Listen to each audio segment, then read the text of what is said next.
Sorry. Whoa, we're a little early. We're just excited to see you guys. Okay. I realize we're a little early.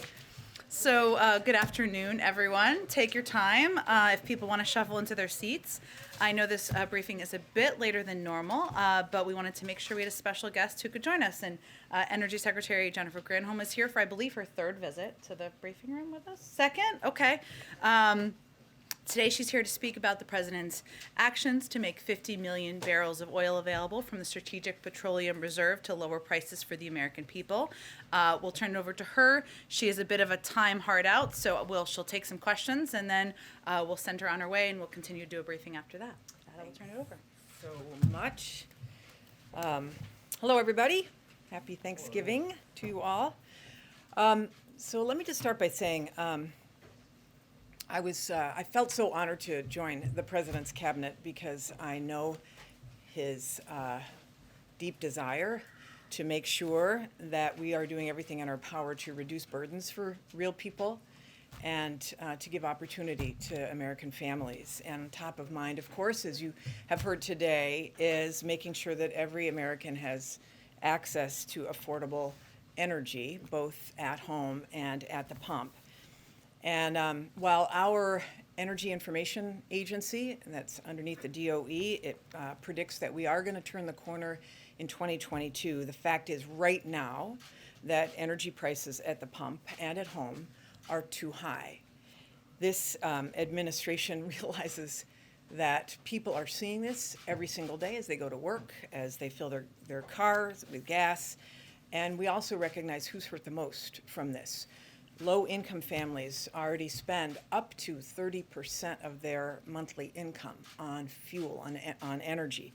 And so any price increase for them in particular causes an undue strain, but it causes a strain on everyone, obviously. So to be really clear, obviously, the president does not control the price of gasoline. No president does. But what we're seeing right now is this global mismatch between supply and demand. Oil production is lagging behind as the rest of the economy roars back to life after the shutdown. So we in this administration are leaving no stone unturned as we examine the market to figure out what's behind the high prices. And that's one of the reasons why the president sent a letter to the FTC last week to ask them to investigate why there is such a huge price difference between the price of unfinished gasoline and then the average price at the pump. And he explained that a little bit in his remarks earlier, but if historical averages were true, today people would be paying about 30 cents less per gallon at the pump based upon the differential between unfinished gas and gasoline at the pump. So he's asked for the FTC to take a look at this. But this administration has been looking at every single tool that we can use to shield families from the rising costs of fuel. And, that's why the LIHEAP funds is a very important tool for low-income home energy assistance. The American Rescue Plan has additional funds to be able to help families pay their utility bills this winter. And of course, the president today, as Jen just said, has announced that he's directing the Department of Energy to make up to 50 million barrels of oil from the nation's Strategic Petroleum Reserve, or SPR, available. We've been having these conversations with other major economies, as you've heard. And since that has been happening over the past few weeks, we have seen oil prices fall nearly 10%, which is, again, I think, a testament to the president's leadership on looking for every tool possible to bring down the price. Of course, oil is traded on a global market, and the more countries that can join us, the more the impact will be. In response to the president's announcement, clearly, the Department of Energy is moving to make two slugs of oil available. One is 32 million barrels from the SPR available through an exchange. And that means that oil that is taken out today will eventually be replenished to the SPR with an additional premium a premium of additional oil when that amount is returned at a later date. And that's a tool that is very well suited to what we're experiencing right now, which is the high cost of gasoline, and knowing that over the horizon, the projections are that the oil prices and therefore, hopefully, the gas prices fall. So bridging that time is what the SPR is being used for. And then that also means that we will be accelerating 18 million barrels of oil from congressionally mandated sales that we are moving forward, 18 million barrels for that. So we're taking these steps, obviously, because we have to meet the immediate need of affordable energy and protect families from further pain at the pump. Oil prices have not been this high in 7 years. And to be clear, the president is prepared to use every appropriate tool to ensure that Americans have access to affordable energy today. Some, because low-income families and middle-class families and working-class people are suffering the most, he wants to make sure that he has got a robust array of tools, and he's prepared to evaluate them and use them. But as we look ahead, the situation shows that we've got to stop relying on one source of energy, especially from volatile sources. So we have a short-term issue and we have a long-term issue.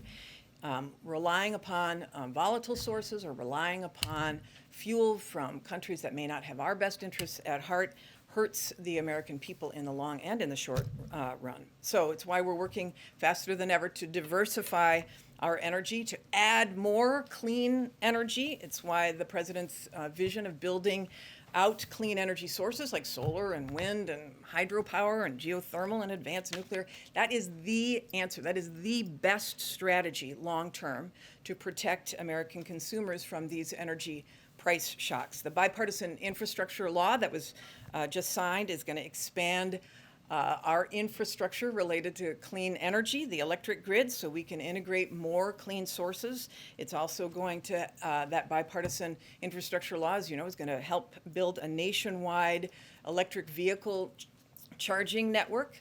It's going to help us build those electric vehicles right here at home with $7 billion for the battery supply chain. I was just in Chattanooga yesterday at a ribbon cutting for a factory that is producing a component of batteries for the electric vehicle, creating 300 jobs in Chattanooga. That's just one tiny example of the whole ecosystem of the supply chain that will be created as a result of the bipartisan infrastructure law and then, of course, the Build Back Better agenda. Just one other thing, the bipartisan infrastructure law also invests $21 billion in demonstration projects for technologies like clean hydrogen and advanced nuclear that will put people to work in every pocket of the country.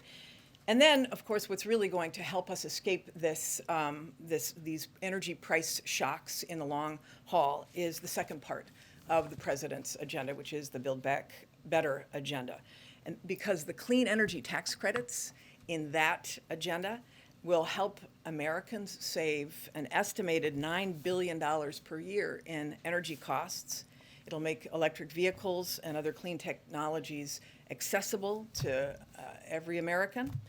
And historic investments in manufacturing and supply chains as well will put Americans to work making the technologies, not just batteries, but wind and solar and the vehicles, the whole array of clean energy solutions. So economists say that these bills together will ease inflationary pressures and grow the economy and create 1.5 million jobs every single year.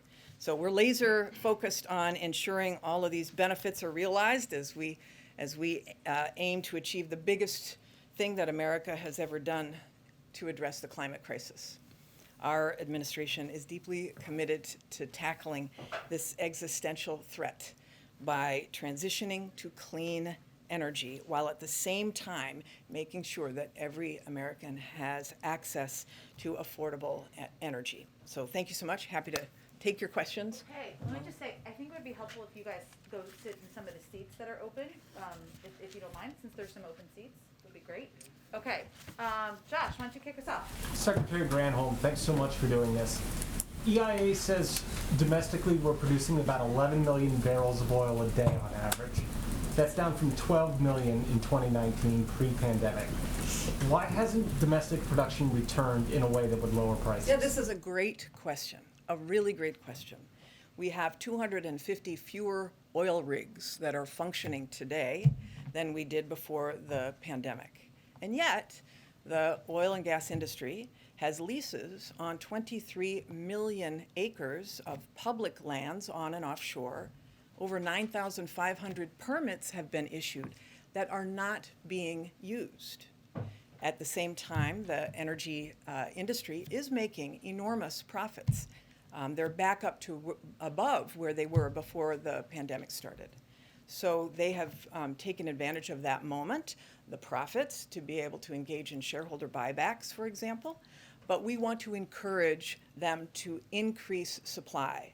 We want supply to be increased both inside the United States and around the world so that we can reduce the pressures at the pump. So just to check, you're saying that U.S. companies have not necessarily returned to production? Have not returned to production. They have not. In fact, there are 150,000 fewer workers in oil and gas today. It was over 200,000 people who were working in the industry before the pandemic. They have not rehired people. They have not turned on the rigs. They have not taken advantage of the permits that they have on the land that they have. April. Yes, Madam Secretary, as you talk about supply and demand, and as that was part of the issue for this spike in gasoline prices and energy prices, COVID is here. COVID is part of the blame, and you just kind of talked about that pre-pandemic versus what's happening pandemic. COVID is expected to stay. How do you marry the distance between what's happening now with U.S. production, COVID, and trying to keep prices down as prices are going up? Yeah, April, it's a great question. This is why what today's action was so important. We recognize, obviously, that there will continue to be spikes. However, this administration has been very aggressive, obviously, about getting people vaccinated, and that's the ultimate answer. But as we know, and as the Energy Information Agency has projected, the price of gasoline will come down, what they project to be below $3 a gallon in 2022, early 2022, and continue to ratchet down bit by bit. What we want to do with today's action is to bridge the gap between the high prices today, try to reduce it as much as we can within our power by increasing the supply that we have access to, as we move through and the market then corrects itself and hopefully increases supply from the private sector. And a follow-up. You said your effort is primarily targeting working and low-income families. What do you say to those families who are feeling the pinch right now at the pump? Prices are very high. Yeah, no doubt. This is why the president has been really thoughtful about this. I mean, this is, we've looked at every angle of what the tools are to him. He feels so strongly that all Americans are feeling the pinch as a result of gasoline at the pumps, and short term, we have to do everything in our power, and that's why we have the Strategic Petroleum Reserve. But he also feels very strongly that long term, the strategy really is to go clean. I mean, right now, the price, for example, of solar and wind is cheaper than in most places in the country because it's free fuel than more traditional sources of energy. So he wants to bridge that time and double down on investing in clean while creating jobs, but do what we can within our power to lower the cost today. Thank you, Madam Secretary, for doing this. There are various figures about this, so I'm curious if you know, how many barrels of oil does the U.S. consume per day? I don't have that number in front of me, So sorry. some suggest it's about 18 million, which would suggest you're releasing less than 3 days' worth of supply from the petroleum reserve. Why is that enough? Well, what we are doing, plus what other countries may be doing, which will be less than what we're doing, because we have the largest amount of strategic petroleum reserves, we believe will be this bridge. I mean, the Energy Information Agency has said, for example, that in December, this is what they have projected. Now, again, it's probably more of an art than a science. Projecting is subject to a lot of different volatility, but that in December, the price will be $3.19 a gallon, and then in January continue to go down. So this is really a question about a short-term strategy that allows us to make this bridge. So it's not, we're going to not supply all of the oil for 3 days, obviously. We will be releasing it over a period of time, and we will have a certain amount that each particular cavern is releasing. But we're not saying that we're going to be supplying all oil for the country. We're just going to try to do what we can to temper. And it's coming over several weeks then, you said? It will be. Well, first of all, we are not going to release it all at once. It will be thoughtfully done over the next bit of time, and it will be dependent on those who bid. So that takes a little bit of time to do. But listening to you just now, it sounds Yes. like you're saying price is going to hit a certain amount in December and then down into January. Yeah, it'll it hit will a be lower over a mark. few weeks. It'll be over. So we're looking at increased prices continuing through the Christmas season. Well, we're hopeful that this will, because it's increasing supply and it's the largest effort ever, we are hopeful that there will be a lid. Although some of this honestly there has been movement on oil. The price of per barrel has dropped about 10% since this conversation started and was out there. So we're hopeful that prices will be stabilized and start to move down. We are not saying that there is going to be some dramatic difference, but we also are recognizing, and everybody needs to, I think, be a partner in letting people know that last year was an anomaly because demand during COVID for gasoline was so low that the prices were so low. And when demand is high, the price goes up. And demand now has exceeded supply, and we are doing our part to make sure that we can alleviate as much of that pain as possible. Rachel. Thank you, Jen. Thank you, Madam Secretary. So bottom line, how soon will Americans see prices at the pump drop, and how long do you expect that to last? Yeah, I'm not going to make a prediction about how much and how long.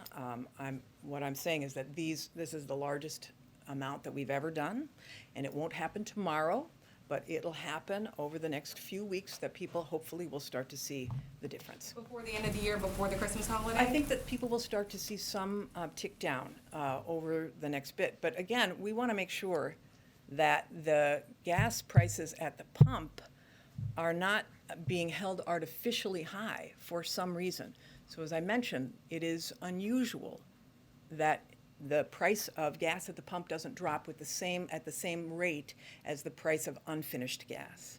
And people would be paying 30 cents less per gallon if that had done that. So this is why the president sending the letter to the FTC was important. Some experts have called it a short-term fix, simply putting a Band-Aid on top of a longer-term issue. So should Americans be bracing for prices to go down just for maybe a couple of days or a couple of weeks and then go right back up again? Yeah, again, it's hard to predict what gasoline is going to do because it is a global market, but we are doing what we can right now because this is a bridge to a longer-term issue. It's a short-term pinch. We want to make sure we do what we can to sort of even out the market while these prices come down.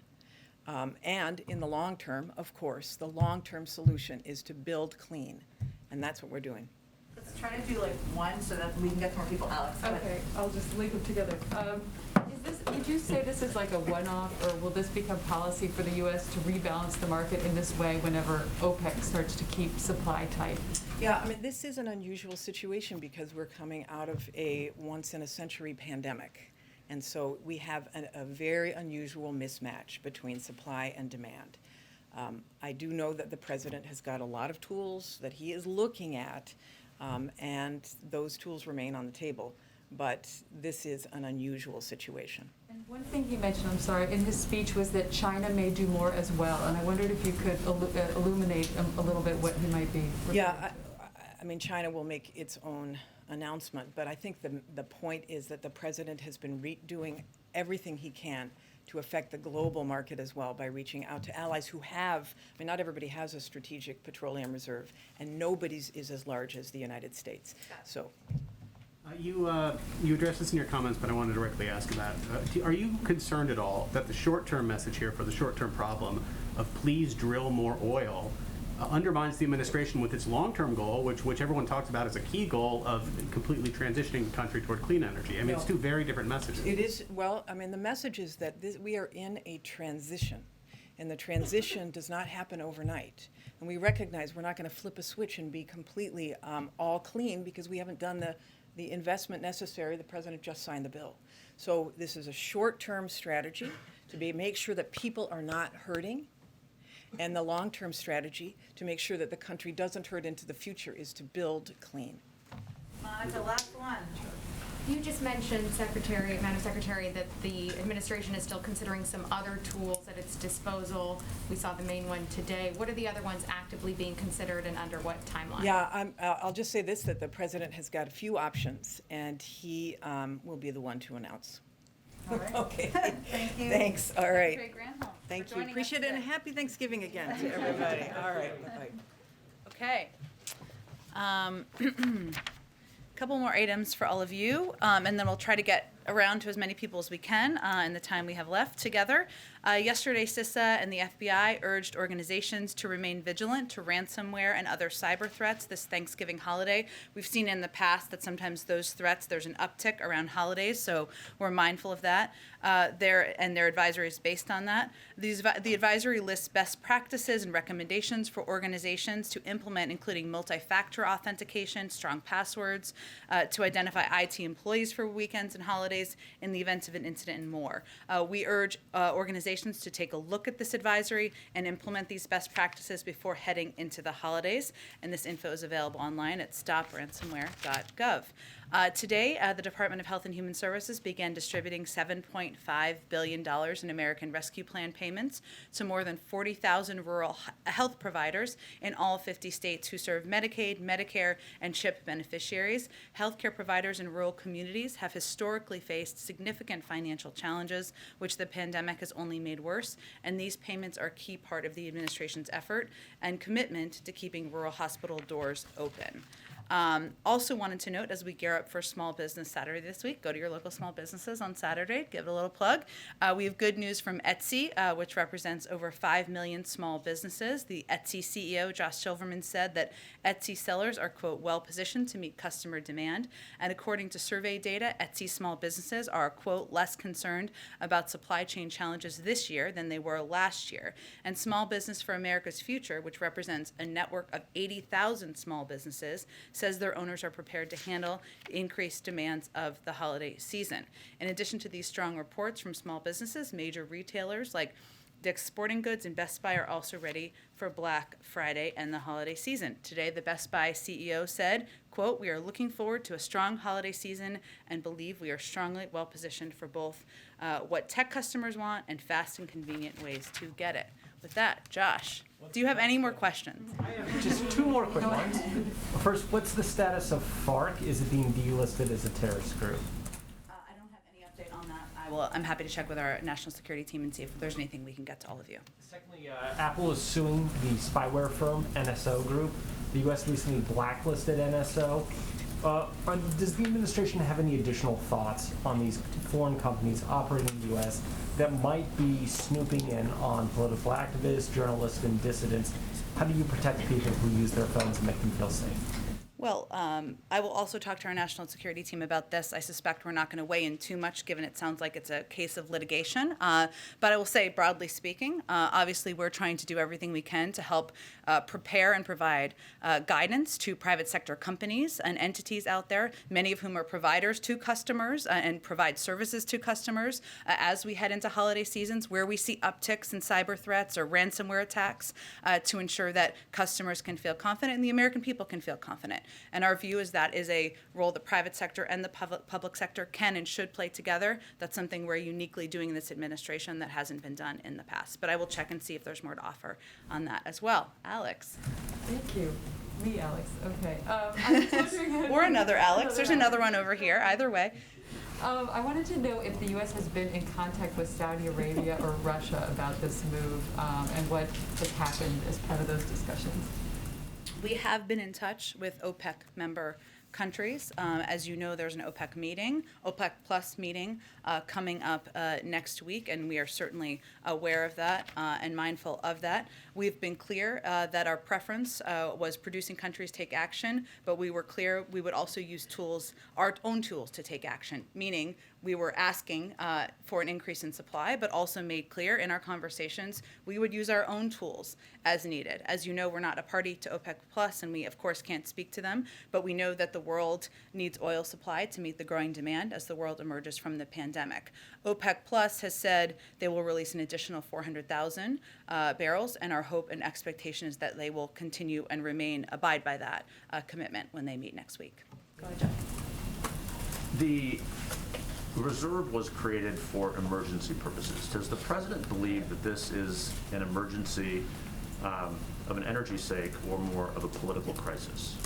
Well, we're emerging from a once-in-a-century pandemic, and the supply of oil has not kept up with demand as the global economy has emerged from the pandemic. So it's certainly something that we are not just experiencing here in the United States in terms of the supply issues, but many countries around the world globally are experiencing it, and the price of gas is also up around the world. I would note that this is not technically an emergency release, but tailored to market circumstances. The Department of Energy has brought authority to do exchanges, which, as you know, 18 million barrels of this sale is in fact congressionally mandated, and the other set of barrels is through an exchange. So we don't even classify it as an emergency. It's under the authority of the Department of Energy. But is this being done primarily to try and stave off a political crisis? This is being done in order to use every tool at the president's disposal to lower the price of gas for the American people. And it follows a step he took last week where he sent a letter to the FTC asking them to look into what we see as a concerning trend where there's an increase in supply of oil and not a decrease in the price of gas, something he's asked the FTC to look into because that's not aligned with what our expectation or the American people's expectation should be. Go ahead. Thanks, Jen. Just following up on that, we've heard certainly from some critics who say that this should only be used for supply disruptions. Previously, House Majority Leader Steny Hoyer also said that it should only be used not for the rise in prices, but just a collapse in times of an emergency. What is your response to critics who say that this sets a dangerous precedent? I think our response is that we're emerging from a once-in-a-century pandemic. We're hopeful we're not going to face an emergence from a once-in-a-century pandemic in the future, and that we're using existing authorities, both in the form of moving up the 18 million barrels of sale that is congressionally mandated, and also using authorities that the Department of Energy have. And that as the President of the United States, or as the White House, or the federal government, we have a responsibility to do everything we can to ease the burden, cut costs for the American people. If there are other proposals out there, we'd be happy to hear them. But the President's going to use every step, use every tool in his toolbox to help address these costs for people across the country. And just one quick follow-up to Monica's earlier question. The White House is not ruling out any possible further action if the prices do not obviously settle down here. Could we possibly see that by the end of the year? Is that off the table? Well, we're continuing to evaluate. Obviously, we have a whole month left in the year, so I don't want to give you a timeline from here, but we'll continue to monitor prices, we'll continue to monitor supply, and this is obviously a top priority for the President. Go ahead. Well, and following up on all these as well, to be more explicit, do you rule out releasing more from the reserves if prices don't go down? I'm not going to rule out options from here. Obviously, we're emphasizing a significant step the President took today. The Department of Energy is preparing to take, as you heard from our guest at the briefing room today. We're looking at a range of options. We will continue to, but we feel this is an important step, something that, as the Secretary noted, over the last several weeks, as these discussions have happened and as other countries have announced parallel releases, we've seen the oil prices go down about 10%. But I don't have anything to predict, preview, or rule out for you here today. Just two more quick follow-ups. The Japanese were quoted this morning as saying they weren't certain yet when or how they would do this. So who exactly has committed, other than us, to doing this? Well, I think, one, there have been a number of countries who have already announced planned releases, including China, including India, Japan, Japan, I think, has the intention to, the Republic of Korea, and the United Kingdom. So there are a number of countries that either have or will. That's part of the discussions we've had. I don't want to obviously speak for them. These are just the countries we've had discussions with, I should say, to be more specific. There's no confusion, you are not the spokesperson for the Japanese. No, I have enough on my plate. And then, just real quick, you keep mentioning, and others have mentioned this letter from the FTC, or to the FTC. Yeah. Have you heard back from the FTC? They're obviously an independent actor, and we will let them speak for themselves. I would point you to the fact that we sent a letter to them earlier this year where we expressed a concern about kind of monopolies or oil conglomeration of oil companies. That's something they responded and took action, but I would point you to them for any intention of their response. Go ahead. Thanks, Jen. A couple days ago, President Biden was in Michigan, and he was thanking Congresswoman Rashida Tlaib for the passport into her district. Now she is supporting legislation that would release all federal prisoners within 10 years. Would the president ever support that? Well, the president did enjoy visiting Michigan and visiting Congresswoman Tlaib's district, but let me be absolutely clear. The president does not support abolishing prisons. He does not support defunding the police. He thinks measures like that will make us less safe, and he would not support legislation that includes it. What he does support is effective and accountable community policing and a fair justice system, and he supports investment in public health, education, the environment, housing, community-based programs. But he knows there are steps, and he believes there are steps that we know are going to reduce crime and make our neighborhoods safer, but that is not one of them in his view. Another topic. Would the president ever apologize to the acquitted Kenosha shooter Kyle Rittenhouse for suggesting online and on TV that he is a white supremacist?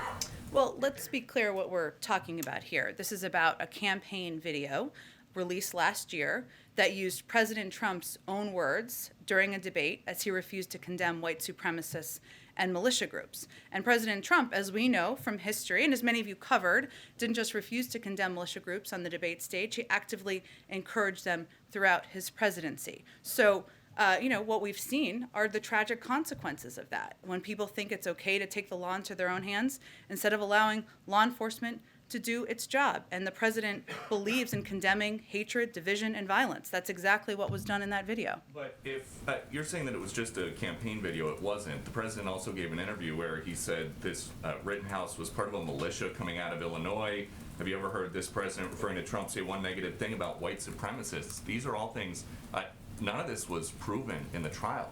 And Kyle Rittenhouse is saying that the president had actual malice in defaming his character. Is that what happened here? The president spoke to the verdict last week.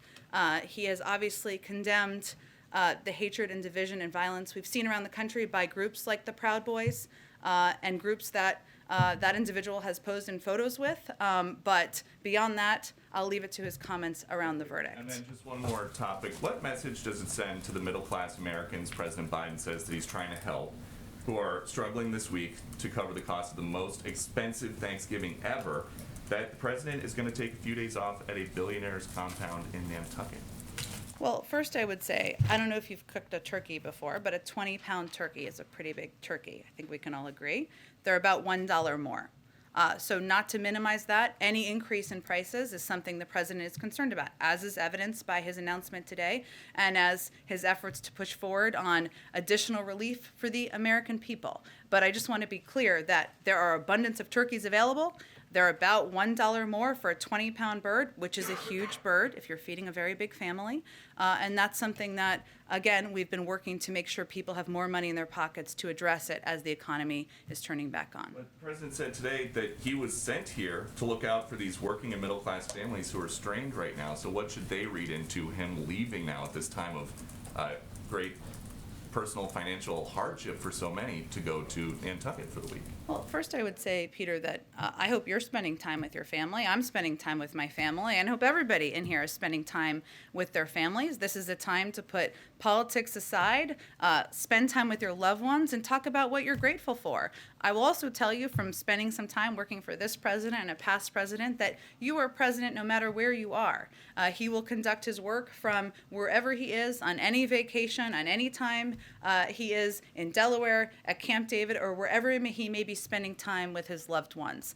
He has secure phone capabilities. He has staff traveling with him, and I think the American people can be assured that he will continue to press to lower their costs and ensure they have more breathing room. Go ahead, Monica. Jen, I'm curious because of the president's comments about the deadly events in Charlottesville being an inspiration for his decision to run for president. Has he been following the Unite the Right trial, and is there any White House reaction to the partial verdict today? I'm not going to comment on it until there's a final verdict, nor will the president. I will say, obviously, it's been covered extensively on television, so I'm sure, like many people, he has seen some components of it as he's gone about his duties from the Oval Office. But I would just reiterate, broadly speaking, that the president has spoken to his concerns about the division that we've seen in the country spurred over the last couple of years, the allowance of violence in some cases, the fact that white supremacists have been able to run freely around the country in moments in protests, and that's of concern to the president. That is one of the reasons why he ran, and addressing racial injustice, certainly not something that will be done through any verdict, but is central to his objective as president. COVID, we're seeing numbers again with cases rising. 1,000 people a day are still dying, heading into what many experts fear could be a winter surge. Is the message from the White House a little bit shifting more to the virus is here to stay and going from pandemic to endemic, but heading into the holiday season where so many are traveling again, where it is so different from last year, as the president has noted? What can you tell people who are a little alarmed by these growing numbers? Well, first we would encourage people to look at some other numbers that are very encouraging, which is last year we had 250 million adults in this country who are unvaccinated because the vaccines weren't approved yet and highly at risk of illness, hospitalization, and death from COVID. People were not gathering with their family members last year. This year we've cut that number to 50 million adults who remain unvaccinated, given 82% of adults have received at least one dose. We now have vaccines that are accessible, they're free, they're convenient, they're life-saving. And we now have vaccines for kids as people are thinking about gathering with their children and young ones or grandchildren, et cetera. So things are certainly different than they were 1 year ago. And boosters are readily available. And we've dramatically scaled up testing and millions of rapid tests. So I would encourage people to look at the fact that now that vaccines are readily available, something 82% of the country, adults, have taken the opportunity to get vaccinated. You're 9 times more likely to be hospitalized or die from the virus if you're not vaccinated. We are in a different place than we were a year ago. And certainly we have more work to do, but we're going to continue the fight against the virus. Go ahead, Steve. Back on the Strategic Petroleum Reserve, Sure. The president made note of the fact that this is the largest release ever, larger than after Hurricane Katrina, larger than after the 1991 Iraq War. The Energy Secretary, in response to Rachel's question, was not able to explain what impact this might actually have for drivers. So how did you arrive at 50 million barrels? Where did that number come from? It's the largest release ever. Why? What's the goal? Well, as I noted a little bit earlier, Steve, 18 million barrels of this sale was, in fact, already congressionally required, and the president's accelerating that, which is important for people to understand. Yes, it's a part of the largest release, but he just moved it forward a couple of months to provide immediate relief as we work to ensure there's a bridge. The remaining 32 million is in the form of an exchange, putting barrels on the market now in exchange for their return in the future, and the exchange is a tool matched to today's specific economic environment. But again, I would reiterate that we're facing a once-in-a-lifetime recovery from a pandemic, which has impacted us in many ways, including the cost of some goods around the world, including the cost of gas, and increasing the supply, something we've asked OPEC plus member countries to do, and we will continue to press them to do, but we're going to use every tool at our disposal to do that. And the president took this step because he's going to do everything he can to lower costs for the American people. He knows that the price of gas is something that is impacting people as they go into the holiday season, as they're working and looking at their budgets, and that's why he took this significant step today. I'm still curious how 50 million was reached, but I want to ask you also to follow up on Alex's question about China. The president made a point of saying that India, Japan, South Korea, and the UK would release. but he also said China may do more as well. Was he intending to separate China? Is China not publicly committed? You just said it a minute ago. I'm just trying to get some They announced last week that they were intending to, Steve. So why would the president separate China when he said that India, Japan, South Korea, and the UK would, but China may do more? Was he not wanting to speak for China?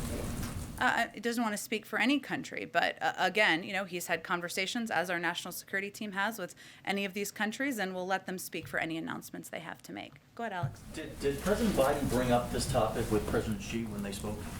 They did talk about it, which I think was in the readout we issued afterwards. But he specifically asked him to help out with They this effort? did talk about the supply out there. I'm not going to detail it any further than that. And secondly, on Ukraine, just a little bit more, do you have any updates on us on how the White House is assessing the situation there?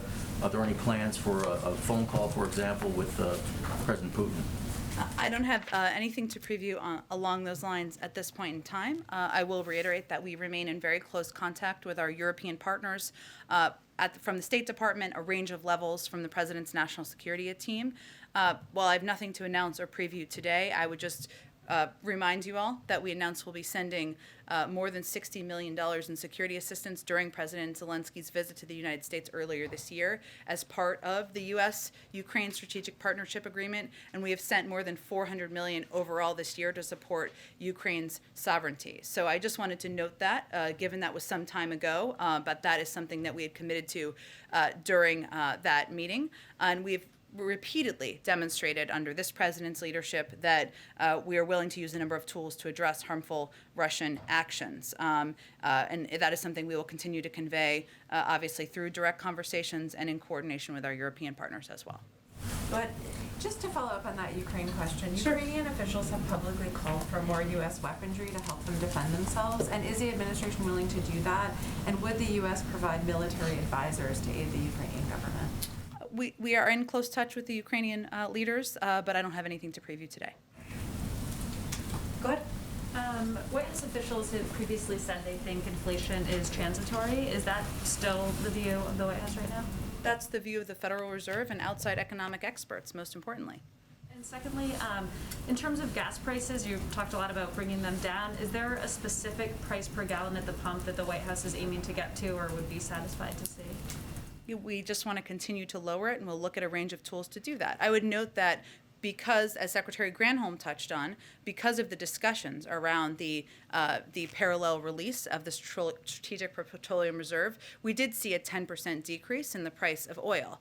That has not translated to a reduction of the price of gas, hence the president sending the letter to the FTC. And I would note that record oil profits and oil CEOs bragging about the profits they make from the price of gas certainly sends the message that something isn't quite right there. So point is, there's a number of steps that the president will continue to press on and push on, but I'm not going to make a prediction of where it will be.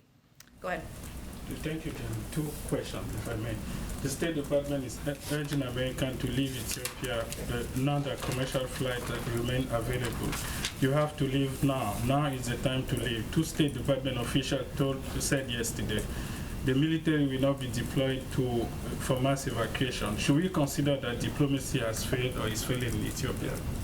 The president, the State Department is simply conveying directly to American citizens who wish to depart that they need to do so while commercial airlines are still up and functioning. I got to just keep moving because we're going to run out of time. Go ahead.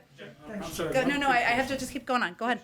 You announced yesterday that 95% of federal workers who are covered under the president's COVID vaccine requirement have complied. I'm curious about which agencies have the highest compliance rate and which have the lowest. The good news, if you're working tomorrow, is that OMB is going to release a chart that gives you all of this sort of data tomorrow. They just needed a little bit of time to compile everything together, but we'll have that out tomorrow, and you'll see for yourself. Do you know if that data will specify how many people at each agency requested a religious exemption and how many got one? There are exemptions for a variety, not just religious exemptions. There are a couple of reasons for exemptions that is all done through HR. I haven't seen the exact chart or data, so I can't preview that for you, but we will be putting that out through OMB tomorrow. Go ahead. Just to look ahead on this issue of gas prices, when OPEC Plus meets next week, is the White House still calling on them to increase production to ease pressures in the longer term? Is that the big picture? Well, as I conveyed earlier, they've they have committed to, I believe I said, about 400, if I'm correct here, let me just get it right, release an additional 400,000 barrels, I assume, and our hope and expectation is that they will continue and abide by that commitment. How worried are you that this announcement today could backfire and actually get them to say we're not gonna increase production at all? Again, we are communicating directly with them. I'm not going to speak for them. They, as you know, they have a meeting next week, and we have been in close contact with them for months now, conveying and advocating for an increase in supply, a release of supply to meet the demand. But also, we have been very clear that we would take actions if needed as well. Go ahead. Thanks, Jen. A month ago, you said that the president would, in the coming weeks, lay out options to fundamentally alter the filibuster. Can you give any update on that? I don't have any update. He spoke to this, as many of you know, at a CNN town hall a couple of weeks ago himself, but I don't have anything in addition to preview. You know, you said coming weeks, so should we expect something by the end of the year, or? We'll see. We'll see. We have a few more weeks in the end of the year. Go ahead, April. Jen, you spoke previously about the divisions in this nation as it relates to recent trial verdicts. What does this administration have to offer or say as we await the verdict in Georgia in the McMichael Ryan case? I'm not going to speak to any case that is where there has not been a verdict. And I'm sure we will have a comment once there is. But I will say broadly, April, that of course, as we've watched over the not just last year, obviously long before that, last few years, and we have seen violence on the streets. We've seen people lose their lives. The president has spoken himself many times to the case of Ahmaud Arbery. And while we're not going to speak to the particular and ongoing trial, I would point you to a long array of comments he's made about his horror in that case. And as it was asked earlier, one of the reasons he ran for president, as you've all heard him speak about, is to help bring the country together, to help address racial injustice in this country, help do that through whatever role the federal government can play. Doesn't expect that to be all done in the first year, but we're going to continue to press forward. Thanks, Jen. Okay, great. Thank you. Oh, okay, Francesca, go ahead. One more. Thank you very much, Jen. President Biden, you, other members of the administration have repeatedly told Americans that wages are up, unemployment is down, the shelves are being stocked, and that the administration is working to address rising prices, including in a speech that the president gave today. So why does the White House think that its messaging isn't convincing many Americans that the economy is getting better? Well, I've spoken about this a little bit in the past, but I would say that, one, we're still in the middle of fighting a global pandemic, and people are sick and tired of that. We are too. And it impacts how people are living their lives, their fear about sending their kids out the door, about going to work. It's impacting. The economy is just turning back on again, and we're seeing the impacts of that, whether it relates to the ability of unsticking the bottlenecks in the supply chain, or it relates to the rise in gas prices. The important thing for the American people to know and understand is that the president has a plan to address these issues, whether it's the action he took today to take one of the steps, in his view, we can take to lower the price of gas, or the steps he's anti-competition, the steps he's taken to address meat conglomerates who are making record profits and rising the price of meat out there, or whether it's the Build Back Better agenda that will help lower costs for working people. And what I think you're going to see us do more and more is draw the contrast. We have a plan to address these issues, lower prices for the American people, and we're not seeing a lot of ideas on the other side. So that's what you'll preview for when we come back from Thanksgiving. Everyone have a happy Thanksgiving with your families. I'll look forward to seeing you, or I'll be here tomorrow, but we won't have a briefing. But all right, bye guys.